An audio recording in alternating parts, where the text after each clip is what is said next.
আপনারা দেখে হয়তো অবাক হয়ে যাচ্ছেন যে আমি বৈষ্ণব লোক, কেন আমি লড়ছি। আমরা এমন একটা ভারতবর্ষে জন্মেছি, আমরা ছোটবেলায় বিদ্যাসাগরের ওয়া ক খ পড়েছি, বর্ণ পরিচয় পড়েছি, রবীন্দ্রনাথের ছোট কোখা বলে ওয়া পড়েছি। আমাদের সেই কালচার আছে, আমরা সম্মান করি, আব্দুল গফর খানকে সম্মান করি, আমরা কাজী নজরুল ইসলামকে সম্মান করি। অতএব এখানে কোনো বিভাজনের রাজনীতি করতে দেব না, এটা আমরা প্রতিজ্ঞা করলাম এই সভা থেকে।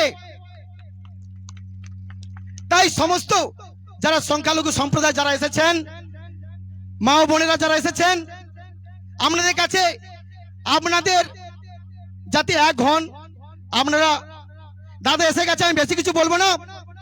আইএসএফ জিন্দাবাদ, আইএসএফ জিন্দাবাদ, নওশাদ সিদ্দিকী জিন্দাবাদ, নওশাদ সিদ্দিকী জিন্দাবাদ।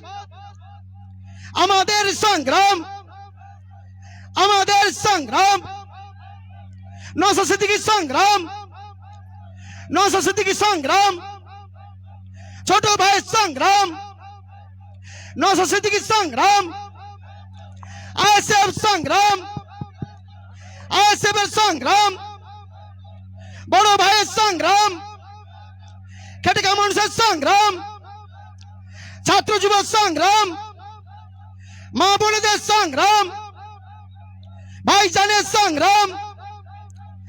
জিন্দাবাদ, আইএসএফ জিন্দাবাদ, বড় ভাইজান জিন্দাবাদ, নওশাদ সিদ্দিকী জিন্দাবাদ। সর্বপ্রথমেই এই আইএসএফ দলকে 20 মিনিটের মধ্যে নওশাদ ভাই এখানে পৌঁছাবেন। আমার কাছে খবর এসছে, আশেপাশে যারা আছেন সবাইকে বলবো চলে আসেন, লেট করবেন না। ইনকিলাব জিন্দাবাদ, ইনকিলাব জিন্দাবাদ।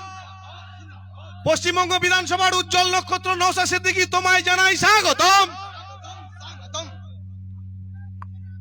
আমি বেশি সময় কিছু বলবো না। বর্তমান পশ্চিমবঙ্গের যা পরিবেশ পরিস্থিতি হয়েছে, তাতে করে আমরা জর্জরিত। এরা সর্বকাজে 1 নম্বর স্থান অধিকার করেছে। সর্বপ্রথমেই চুরি ডাকাতিতে, রাজনীতিতে, চিটিংবাজিতে এরা সর্বপ্রথম স্থান অধিকার করেছে। এদের সূক্ষ্ম পরিকল্পনা কি করে আমাদের পশ্চিমবঙ্গের সংখ্যালঘু সম্প্রদায়কে বিভাজন করেই আমরা মসনদে থাকবো, এদের একটাই পরিকল্পনা। এদের কখনো সংখ্যালঘুদের এক করতে দেবে না, এদের একটাই চক্রান্ত। একটা কথা চিন্তা করে দেখুন, তৃণমূল কংগ্রেস সৃষ্টি হয়েছিল কংগ্রেস থেকে, তাহলে এখানে কি বুঝলাম? কংগ্রেসের গর্ভজাত সন্তান তৃণমূল কংগ্রেস, এদের শিরা উপশিরায় কংগ্রেসের রক্ত প্রবাহিত হচ্ছে।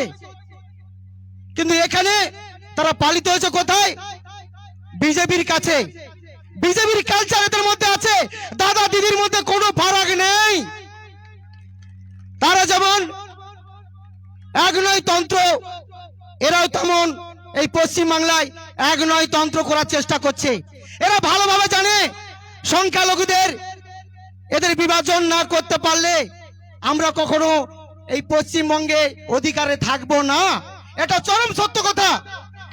এই জন্যই কখনোই এরা এই সংখ্যালঘু সম্প্রদায়কে এক করতে দেবে না, কখনোই করতে দেবে না। এরা সমস্ত অকাজ কুকাজের মধ্যে এই সংখ্যালঘুদের সামনে এগিয়ে দেয়, যত বদনাম এই সংখ্যালঘুদের করতে দেয়। কেন? নিজেই খেলায় আর মেলায় মেতেছে, যত খেলা মেলায় মেতেছে আর যত দোষ হচ্ছে এই দাঁড়িয়ে টপিওয়ালাদের, এটা চলতে দেবো না। আমরা সংখ্যালঘু সম্প্রদায়কে এক করব, আমরা সবাই অঙ্গীকার করব যাতে করে আমরা ভবিষ্যতে সমস্ত মানুষকে এক করে আমরা এই নওশাদ ভাইকে আমরা আমাদের ক্ষমতা তাদের তুলে দেবো, তারা আমাদের ভালো মন্দ বুঝবে। তৃণমূলের একটাই বক্তব্য, কি খেলা হবে, খেলা হবে। কি খেলায় মেতেছে আমাদের নওশাদ সিদ্দিকী?